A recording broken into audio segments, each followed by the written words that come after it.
Hello दोस्तों, ये GS के मॉक टेस्ट का पार्ट नंबर 9 है। इससे पहले 8 पार्ट में कंप्लीट करवा चुका हूं। अगर आपने अब तक उन पार्ट्स को नहीं देखा है तो फटाफट से जाके देख लीजिएगा। ये जो आपका मॉक टेस्ट है आपका SSC, UPSI, Delhi police, almost सभी एग्जाम के लिए होने वाला है। जैसे यूपी ट्रिपल एससी वगैरह सभी एग्जाम के लिए होने वाला है। तो आपको लास्ट तक इसे जरूर देखना है और फाइनली आपको जाके लास्ट में अपना स्कोर कमेंट करके बताना है कि फाइनली आपने कितना स्कोर इस मॉक टेस्ट में किया। और सभी क्वेश्चंस के आंसर आप भाई कमेंट में दे सकते हैं, वीडियो को बीच में पॉज करके, क्योंकि मैं यहाँ पे आपको 1 से 2 सेकंड का ही टाइम दूंगा। ज़्यादा टाइम दूंगा तो वीडियो काफ़ी ज़्यादा लंबी हो जाएगी। तो इसलिए आप सभी को एकदम करेक्ट और सही सही आंसर देने के देखते हैं कौन सबसे ज़्यादा स्कोर करता है और फिलहाल आपकी तैयारी कैसी है। तो वीडियो को स्टार्ट करते हैं। उससे पहले आप सभी से रिक्वेस्ट करना चाहूँगा कि अगर आपने अब तक हमारे चैनल को सब्सक्राइब नहीं कर रखा है तो चैनल को सब्सक्राइब कर लें, साथ में बेल आइकन पर प्रेस कर लें ताकि आने वाली सभी वीडियोस आप सभी को सबसे पहले मिलती रहें। तो यहाँ पे सबसे पहला क्वेश्चन दिया गया है, निम्नलिखित में से कौन सी झील एक खारे पानी की झील है। ऑप्शन दिया गया सांबर, डल झील, इंदिरा नहर और माही। तो यहाँ पे फटाफट से सभी लोग आंसर देंगे, क्योंकि ज्यादा टाइम मैं आपको नहीं दूंगा क्योंकि वीडियो बहुत ज्यादा लंबी हो जाएगी। तो जो करेक्ट आंसर हो जाएगा वो हो जाएगा sambar. Option a is the correct answer, जो कि आपकी राजस्थान में झील स्थित है। अगला क्वेश्चन देखेंगे। अगला क्वेश्चन आप सभी के सामने यहाँ पे दिया गया है, भारत में पहली जनगणना किस वर्ष की गई थी। तो देखिए हिंदी इंग्लिश दोनों में मैंने लिखा हुआ है, तो हिंदी मीडियम और इंग्लिश मीडियम किसी को भी कोई भी प्रॉब्लम नहीं होगी, मुझे पूरी उम्मीद है। ऑप्शन दिया गया 1872, 1876, 1885 और 1887। तो यहाँ पे जो करेक्ट आंसर हो जाएगा वो हो जाएगा आपका 1872। Option number A is the correct answer. जो बॉयस रहा था मेयो, उसी के टाइम में सबसे पहले जो था अपनी जनगणना करवाना स्टार्ट हुआ था और हर एक 10 साल के बाद जनगणना करवाई जाती है। लास्ट जो अपनी जनगणना हुई थी वो 2011 में हुई थी और जो अगली जनगणना होनी है वो 2021 में करवाई जानी है। अब देखते हैं कि 2021 में हो पाती है या नहीं हो पाती है, क्योंकि अभी कोरोना की जो प्रॉब्लम चल रही है मे बी उसकी वजह से कुछ थोड़ा बहुत डिस्टर्बेंस हो सकता है, बट देखते हैं, वो तो समय पर डिपेंड करेगा। बट ये जो सारी कंडीशन है मैंने आप सभी को बता दिया। अब आगे देखते हैं। आगे अगला क्वेश्चन आप सभी के सामने यहाँ पे दिया गया है, वह देश जिसमें भारत की तुलना में औसत जनसंख्या घनत्व अधिक है। तो कौन से देश में भारत से ज्यादा जनसंख्या घनत्व है। ऑप्शन दिया गया है बांग्लादेश, पाकिस्तान, अफगानिस्तान और नेपाल। तो फटाफट से सभी लोग सही आंसर देंगे। तो यहाँ पे जो करेक्ट आंसर हो जाएगा वो हो जाएगा Bangladesh. Option number A is the correct answer. आप सभी को बता दें कि बांग्लादेश की अगर जनसंख्या घनत्व की बात करें तो 1265 किलोमीटर स्क्वायर है। वहीं पर अगर इंडिया की बात करें तो 382 किलोमीटर स्क्वायर है पर पर्सन। तो अगला यहाँ पे देखेंगे। अगला क्वेश्चन आप सभी के सामने दिया गया है, केरल में किस जिले में एडक्कल स्थित है। तो एडक्कल एक जगह है, एक उद्यान है जिसका नाम है एडक्कल, और आपसे पूछा गया कि कौन सी जगह पे स्थित है। ऑप्शन दिया गया वायनाड, जयपुर, नागपुर और कानपुर। यहाँ पे 2 बार जयपुर लिख दिया है, थोड़ा सा देख लीजिएगा। यहाँ पे नागपुर है एग्जैक्ट आंसर। तो ऑप्शन तो करेक्ट आंसर बताइए सभी लोग। तो करेक्ट आंसर हो जाएगा वायनाड। देखिए मैक्सिमम लोगों ने इसका बिल्कुल सही आंसर दिया होगा, क्योंकि एडक्कल केरल की बात की गई है और केरल में ना तो जयपुर पड़ता है, आपका राजस्थान में पड़ता है, नागपुर आपका महाराष्ट्र में पड़ता है, कानपुर आपका यूपी में पड़ता है। तो तीनों ऑप्शंस को एलिमिनेट करके भी आप सही आंसर निकाल सकते हैं। देखिए एलिमिनेट जो तरीका है, मैथड है, बहुत ही जबरदस्त है। अगर आप इसे सीख गए तो याद रखिएगा कम से कम 20 से 30% क्वेश्चन का आप आंसर दे सकते हैं एलिमिनेट मैथड को यूज करके। बहुत ही जबरदस्त वाला तरीका है, जैसा कि अभी मैंने इसमें यूज किया। मेरे को नहीं पता था कि वायनाड कौन से स्टेट में आता है, बट मेरे को इतना जरूर पता है कि ये 3 ऑप्शन ये केरल में नहीं आते। जब 3 ऑप्शन नहीं है तो चौथा ऑप्शन ही बचा, तो उसे हम आंसर लगा देंगे। अगला दिया गया है, अगला देखते हैं। यहाँ पे राष्ट्रीय मानव अधिकार आयोग है। तो राष्ट्रीय मानव अधिकार जो आयोग है वो कैसी एक तरह से संस्था है वो पूछा गया है, कैसा कमीशन है, कैसा आयोग है। तो यहाँ पे ऑप्शन दिए गए हैं वैधानिक, संवैधानिक, बहुपक्षीय संस्था या ए और सी दोनों। तो फटाफट से आप सभी लोग आंसर बताएंगे। तो यहाँ पे जो करेक्ट आंसर हो जाएगा वो मैं आप सभी को बता देता हूँ। Option number D is the correct answer. A और सी वैधानिक और बहुपक्षीय संस्था है जो राष्ट्रीय मानव अधिकार आयोग है। और राष्ट्रीय मानव अधिकार आयोग के बारे में अगर बात करें तो वो प्रत्येक वर्ष अंतर्राष्ट्रीय मानव अधिकार दिवस मनाया जाता है। वो प्रत्येक वर्ष 10 दिसंबर को मनाया जाता है। आप सभी को बता दें कि यूएनओ के द्वारा यानी संयुक्त राष्ट्र संघ के द्वारा 1945 10 दिसंबर को इसकी स्थापना की गई थी। इसीलिए प्रत्येक वर्ष 10 दिसंबर को अंतर्राष्ट्रीय मानव अधिकार दिवस मनाया जाता है। वहीं पर अगर हम इंडिया की बात करें तो इंडिया में इसकी जो स्थापना की गई थी 12 अक्टूबर 1993 को की गई थी इसकी स्थापना, और इसका हेडक्वार्टर हेडक्वार्टर जो है दिल्ली में स्थित है। तो याद रखिएगा, अगर आपसे कभी भी पूछा जाए कि अंतर्राष्ट्रीय दिवस कब मनाया जाता है तो 10 दिसंबर आपका करेक्ट आंसर हो जाएगा। कब स्टैब्लिश हुआ था तो 10 दिसंबर 1945 को स्टैब्लिश किया था यूएनओ के द्वारा। वहीं पे आपसे बहुत बार पूछ लिया जाता है कि इंडिया में जो राष्ट्रीय मानवाधिकार आयोग है उसकी स्थापना कब हुई, तो याद रखना 1993 में। मैक्सिमम टाइम ईयर ही पूछी जाती है, डेट नहीं पूछता, फिर भी आप सभी को डेट याद रखनी है 12 अक्टूबर 1993। 2 अक्टूबर को गांधी जयंती आती है, उसके 10 दिन बाद आप इस तरीके से याद रख सकते हैं, इसकी स्थापना हुई थी 1993 में। अभी अगर प्रेसिडेंट की बात करें तो इसके जो फिलहाल इसके प्रेसिडेंट हैं, जो चेयरमैन है, जो अध्यक्ष हैं, वो इसके हैं एचएल दत्तू प्रेसिडेंट फिलहाल। चलिए अगला देखते हैं, और ज्यादा डिटेल में बात नहीं करेंगे क्योंकि आगे मैंने क्वेश्चंस को ऐड किया हुआ है। राष्ट्रीय मानवाधिकार आयोग के वर्तमान अध्यक्ष कौन है, तो देख लीजिए सेम क्वेश्चन आ गया है। Option a, option b, option c और option d. S Anand, HL Dattu, S Rajendra Babu या के बालकृष्ण। फटाफट से सभी लोग आंसर देंगे। तो जस्ट लास्ट क्वेश्चन में मैंने डिस्कस किया था, करेक्ट आंसर हो जाएगा option number b, HL Dattu. Option b आपका करेक्ट आंसर हो जाएगा। अगला देखेंगे, अगला यहाँ पे आप सभी के सामने दिया गया है, राष्ट्रीय मानवाधिकार के आयोग के अध्यक्ष के रूप में किसे नियुक्त किया जा सकता है। तो आप सभी को यहाँ पे पूछा गया है कि जो इसका अध्यक्ष होता है वो किसे अपॉइंट किया जाता है। ऑप्शन दिया गया है कि सुप्रीम कोर्ट का कोई भी सिटिंग जज हो, सर्वोच्च न्यायालय का कोई भी सेवानिवृत्त मुख्य न्यायाधीश हो, राष्ट्रपति द्वारा नियुक्त कोई व्यक्ति हो, या किसी भी उच्च न्यायालय का सेवानिवृत्त मुख्य न्यायाधीश हो। तो करेक्ट आंसर क्या हो जाएगा, सभी लोग बताइए। देखिए एचएल दत्तू को देख के ही आप इसका करेक्ट आंसर दे सकते हैं अगर आप थोड़ा सा कॉमन सेंस का यूज करेंगे तो चलिए यहाँ पे मैं बता देता हूँ, ऑप्शन बी यहाँ पे करेक्ट आंसर हो जाएगा, सर्वोच्च न्यायालय का कोई भी सेवानिवृत्त मुख्य न्यायाधीश, यानी any retired chief justice of supreme court. Supreme court का कोई भी मुख्य न्यायाधीश जो भी रिटायर हो जाता है उसे यहाँ का जो अध्यक्ष होता है वो बनाया जा सकता है। जैसा कि आप सभी को पता है एचएल दत्तू जो थे, एचएल दत्तू भी सुप्रीम कोर्ट के मुख्य न्यायाधीश रहे थे और इन्होंने लगभग 14 महीने सर्विस दी थी। अगर हम बात करें 2014 से रहे थे 2015 तक, सितंबर 2014 से लेकर दिसंबर 2015 तक ये भारत के सीजीआई रहे थे सुप्रीम कोर्ट के। तो याद रखना आप सभी को, जो भी रिटायर्ड जज होता है सुप्रीम कोर्ट का मुख्य न्यायाधीश, उसी को हमेशा इसका जो अध्यक्ष होता है, राष्ट्रीय मानवाधिकार का अध्यक्ष होता है, उसे बनाया जाता है। अगला देखेंगे, अगला आप सभी के सामने यहाँ पे दिया गया, राष्ट्रीय मानवाधिकार आयोग के बारे में निम्नलिखित में से कौन सा कथन सही नहीं है।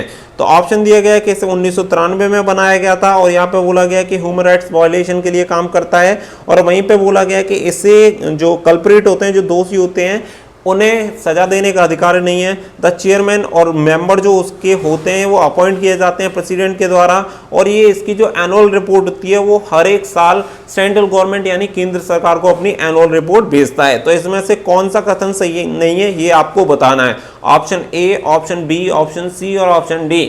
फटाफट से बताएंगे। तो चलिए मैं आप सभी को बता देता हूं कि यहाँ पे सभी ऑप्शन सही हैं, कोई भी ऑप्शन गलत नहीं है।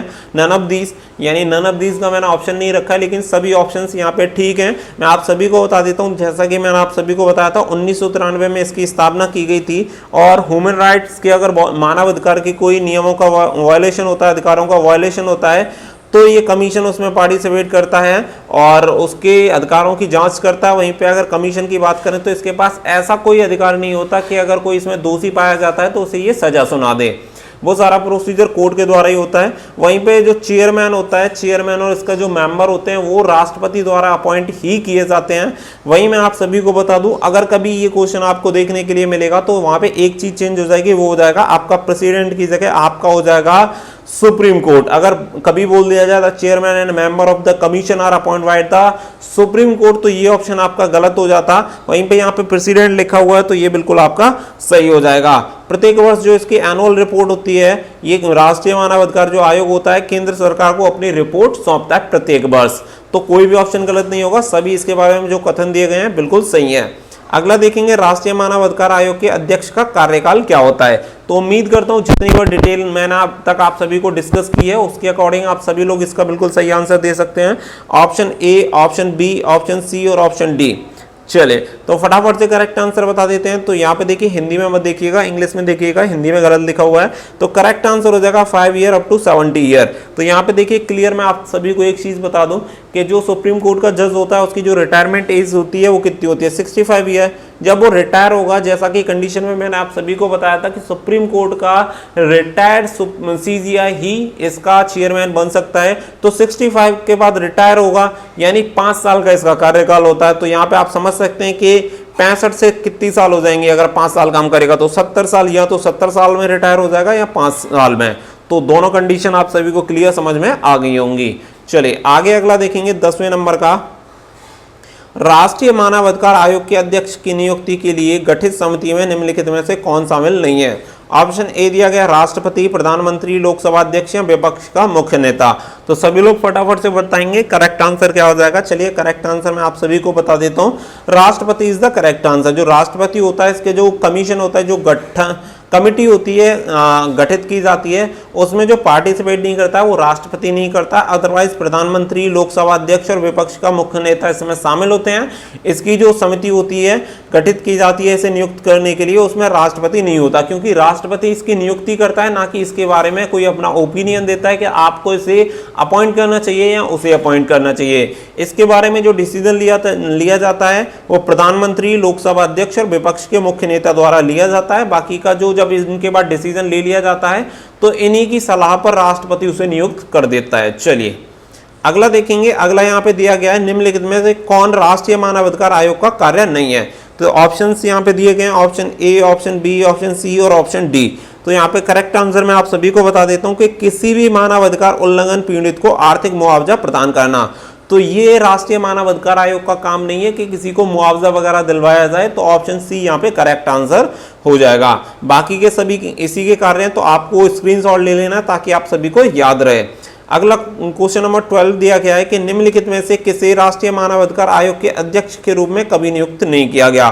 तो आप सभी को बता दें कि 4 सीजीआई के यहाँ पे नाम दिए गए हैं जो इंडिया के मुख्य न्यायाधीश रहे सुप्रीम कोर्ट के, लेकिन इनमें से एक ऐसा सीजीआई है जिसे कभी भी अध्यक्ष पद के लिए चुना नहीं गया है, कभी भी नियुक्त नहीं किया गया है। तो आंसर यहाँ पे हो जाएगा पी, सदाशिवम। तो जो सदाशिवम है उन्हें कभी भी, सदाशिवम को कभी भी इसके लिए अपॉइंट नहीं किया गया है, कभी भी नियुक्त नहीं किया गया है। तो चलिए ऑप्शन डी यहाँ पे करेक्ट आंसर हो जाएगा। अगला क्वेश्चन दिया गया है म्यूचुअल फंड का परिचय देने वाला पहला बैंक, यानी म्यूचुअल फंड का जो परिचय था वो इंट्रोड्यूस जो किया था कौन सी बैंक ने किया था। तो ऑप्शन दिए गए हैं state bank, bank of Punjab, bank of Maharashtra, bank of Baroda. सभी लोग बताएंगे, फटाफट से देखते हैं कौन सबसे पहले सही आंसर देता है। तो यहाँ पे जो करेक्ट आंसर हो जाएगा वो आप सभी का हो जाएगा भारतीय स्टेट बैंक। भारतीय state bank is the correct answer. भारतीय स्टेट बैंक के ने ही सबसे पहले इंट्रोड्यूस किया था म्यूचुअल फंड को। आप सभी को बता दें कि अगर इसकी बात करें स्टेट बैंक ऑफ इंडिया की, तो 1 जुलाई 1955 को स्टेट बैंक ऑफ इंडिया की स्थापना हुई थी। इससे पहले अगर पुराने नाम की बात की जाए तो स्टेट बैंक ऑफ इंडिया का पुराना नाम था इंपीरियल बैंक ऑफ इंडिया। 27 जनवरी 1871 को इसकी स्थापना की गई थी और 30 अप्रैल 1955 को इसे कन्वर्ट कर दिया गया था, जो कि 1 जुलाई 1955 को इसने रूप ले लिया था स्टेट बैंक ऑफ इंडिया का। उम्मीद है कि इससे रिलेटेड यहाँ पे क्वेश्चन डाउट जो हैं आपके वो क्लियर हो गए होंगे। चेयरपर्सन की भी एक बार बात कर लेता हूं। तो देखिए चेयरपर्सन भी बहुत बार पूछ लिया जाता है कि फिलहाल इसका चेयरपर्सन कौन है। तो आपको याद रखना है रजनीश कुमार, बहुत बार एग्जाम में पूछ लिए जाते हैं बैंक के चेयरपर्सन। तो भारतीय स्टेट बैंक का जो चेयरपर्सन है वो रजनीश कुमार है और एमडी की अगर मैं बात करूं तो प्रवीण कुमार गुप्ता। अगर आपसे कभी पूछा जाए कि इंडिया की पहली बैंक कौन सी है तो आपको आंसर देना है बैंक ऑफ हिंदुस्तान, जो कि 1786 में स्टार्ट हुई, 1776 में स्टार्ट हुई थी और 1791 में फेल हो गई थी। तो आप सभी को याद होना चाहिए और उम्मीद करता हूं कि जो मैंने अभी आप सभी को बताया है वो यहाँ पे बिल्कुल एकदम क्लियर हो गया होगा। तो चलिए अगले क्वेश्चन की तरफ मूव करते हैं और अगला क्वेश्चन देखते हैं अगला क्या दिया गया है। अगला यहाँ पे दिया गया है कि राष्ट्रीय मानवाधिकार आयोग का मुख्यालय कहाँ पे है। तो पहले इसके बारे में डिस्कस कर चुका हूँ और आप सभी को पहले ही बता चुका हूँ कि इसका करेक्ट आंसर क्या होगा। ऑप्शन दिल्ली, मुंबई, अहमदाबाद और कोलकाता। तो करेक्ट आंसर हो जाएगा दिल्ली, काफी पहले ही डिस्कस कर चुके हैं, ऑप्शन ए। अगला दिया गया राष्ट्रीय मानवाधिकार आयोग अधिनियम में कब बदलाव किए गए। ऑप्शन दिए गए 2001, 1999, 2006 और 2016। फटाफट से सभी लोग बताएंगे। तो यहाँ पे जो करेक्ट आंसर हो जाएगा वो हो जाएगा 2006। Option number c is correct answer. चलिए अगला देखेंगे लोकसभा का पहला स्पीकर। तो यहाँ पे पूछा गया है कि लोकसभा का पहला स्पीकर कौन था, तो उम्मीद है कि सभी लोगों को इसका करेक्ट आंसर होगा। तो यहाँ पे जो करेक्ट आंसर हो जाएगा वो हो जाएगा GV Mavalankar. GV Mavalankar was the first Lok Sabha speaker. और आप सभी को बता दें कि 15 मई 1952 से लेकर 27 फरवरी 1956 तक ये लोकसभा के स्पीकर रहे थे। प्रेजेंट की अगर मैं बात करूं तो ओम बिरला जो हैं अपने लोकसभा स्पीकर हैं, तो प्रेजेंट का भी आपको याद रखना है। और फर्स्ट जो कि काफी बार पूछा गया है, ये भी आपको याद रखना है। वहीं पे सीडी देशमुख की बात करूं तो पहले भारत के आरबीआई गवर्नर जनरल थे, मतलब पहले भारतीय थे जो कि आरबीआई के गवर्नर जनरल बने थे। तो ये भी आपको याद रखना है। सॉरी, गवर्नर जनरल नहीं होगा, गवर्नर होगा ओनली। आरबीआई के गवर्नर बने थे सीडी देशमुख। तो ये भी आपको याद रखना है। अगर आपसे कभी भी पूछा जाए कि आरबीआई की स्थापना कब हुई थी, तो आरबीआई की स्थापना 1 अप्रैल 1935 को की गई थी। वहीं पे अगर इसके राष्ट्रीयकरण की बात की जाए तो 1 जनवरी 1949 को राष्ट्रीयकरण किया गया था आरबीआई का। आरबीआई की हेडक्वार्टर की बात करें तो आरबीआई का हेडक्वार्टर आपका फिलहाल मुंबई में स्थित है। और वहीं पे अगर बात करें कि इसका जो गवर्नर है वो प्रेजेंट में गवर्नर कौन है, तो शशिकांत दास इसके फिलहाल में गवर्नर हैं। तो आरबीआई से रिलेटेड भी यहाँ पे जो आपके डाउट होंगे वो सभी डाउट क्लियर हो गए होंगे। अगला यहाँ पे दिया गया क्वेश्चन नंबर 17, निम्नलिखित में से कौन गुटनिरपेक्ष आंदोलन के राष्ट्रों की संख्या का प्रतिनिधित्व करता है, तो ऑप्शन 54, 75, 93 या 118। तो सभी लोग सही आंसर देंगे। तो यहाँ पे जो करेक्ट आंसर हो जाएगा वो हो जाएगा 118। आप सभी को बता दें फिलहाल इनकी संख्या इंक्रीज होके 120 हो गई है। तो फिलहाल में अगर आपसे क्वेश्चन आता है तो 120 पे ही आपको करेक्ट आंसर लगाना है। वहीं पे अगर हम बात करें कि इसकी स्थापना कब हुई थी और कहाँ पे हुई थी, तो देखिए 1961 में सर्बिया में इसकी स्थापना की गई थी। वहीं पे हेडक्वार्टर की बात करूं तो इंडोनेशिया के जकार्ता में इसका हेडक्वार्टर स्थित है। चलिए अगला क्वेश्चन यहाँ पे मूव करते हैं अगले की तरफ। अगला दिया गया है 80 नंबर। तो यहाँ पे अगर बात करें कि इस व्यक्ति को अर्थशास्त्र के पिता के रूप में जाना जाता है, क्या आप दिए गए विकल्पों में से उसकी पहचान कर सकते हैं, तो ऑप्शन ए, बी, सी और डी। फटाफट से सभी लोग आंसर दीजिए। उम्मीद करता हूं सभी लोग एकदम सही आंसर देंगे। तो यहाँ पे जो करेक्ट आंसर हो जाएगा वो हो जाएगा Adam Smith. Option number b is the correct answer. देखिए मैं आप सभी को फिर भी बता दे रहा हूँ, किसी भी क्वेश्चन में डाउट हो या गलती से भी मेरे से कोई भी मिस्टेक हो जाए तो प्लीज आप कमेंट करके जरूर बता दीजिएगा। मैं आप सभी के कमेंट का रिप्लाई करके उससे ऊपर पिन कर दूंगा ताकि सभी लोगों को सही आंसर मिल जाए। माउंट एटना जो कि एक प्रसिद्ध ज्वालामुखी है, कौन से देश में स्थित है, ऑप्शन अर्जेंटीना, इटली, मैक्सिको या फिलीपींस, सभी लोग बताएंगे। तो यहाँ पे जो करेक्ट आंसर हो जाएगा वो हो जाएगा आपका इटली। जो माउंट एटना नाम का एक प्रसिद्ध ज्वालामुखी है वो आपका इटली में स्थित है। अगला दिया गया है 20, तुंगभद्रा अभ्यारण्य कहाँ पे स्थित है, तो सभी लोग बताएंगे फटाफट से तुंगभद्रा अभ्यारण्य कहाँ पे स्थित है। याद रखिएगा लास्ट मैंने पूछा था इटली वाला माउंट एटना, तो वहाँ की जो कैपिटल है वो रोम है। और करेंसी की बात करें तो वहाँ पे इटालियन लीरा चलता है। ऑप्शन दिया गया मध्य प्रदेश, उत्तर प्रदेश, कर्नाटक और पश्चिम बंगाल। तो यहाँ पे जो करेक्ट आंसर हो जाएगा वो आपका हो जाएगा कर्नाटक। कर्नाटका में ये स्थित है। 1951 में इसकी स्थापना की गई थी। कर्नाटक की कैपिटल की बात करें तो Bangalore is the capital of Karnataka. तो यहाँ पे करेक्ट आंसर हो जाएगा ऑप्शन नंबर सी। तो टोटल हमने 20 क्वेश्चंस को डिस्कस किया। अब आपको बताना है कि टोटल 20 में से आपका जो स्कोर रहा है वो कितना स्कोर रहा है। सभी को कमेंट करके जरूर बताना है कि आपका स्कोर कितना रहा, क्योंकि देखिए अगर आप अपना लेवल चेक नहीं कर पा रहे हैं कि आपकी तैयारी कितनी है, तो ये आप सभी के लिए बहुत ज़्यादा जरूरी है कि अपना लेवल आप चेक करें और हमें एग्जैक्टली बताएं कि आपने कितने क्वेश्चंस के सही आंसर दिए, ताकि इस टेस्ट का लेवल पता चल पाए और आपका भी लेवल पता चल पाए कि आपकी जो तैयारी है वो किस लेवल से चल रही है। वहीं पे मैं आप सभी को बता दें कि डेली हमारी जो क्लास होती हैं अनअकैडमी पे भी हमारी क्लासेस होती हैं, जिनका भी आप बेनिफिट ले सकते हैं अगर चाहें तो, आपकी मर्जी है। और वहाँ पे डेली हमारी क्लास होती है 10 से 11 बजे। अवधेश कुमार के नाम से आप फॉलो कर लीजिएगा अनअकैडमी पे। और वहाँ पे 40 क्वेश्चंस को हम लगभग डिस्कस करते हैं एमसीक्यू टाइप में डेली।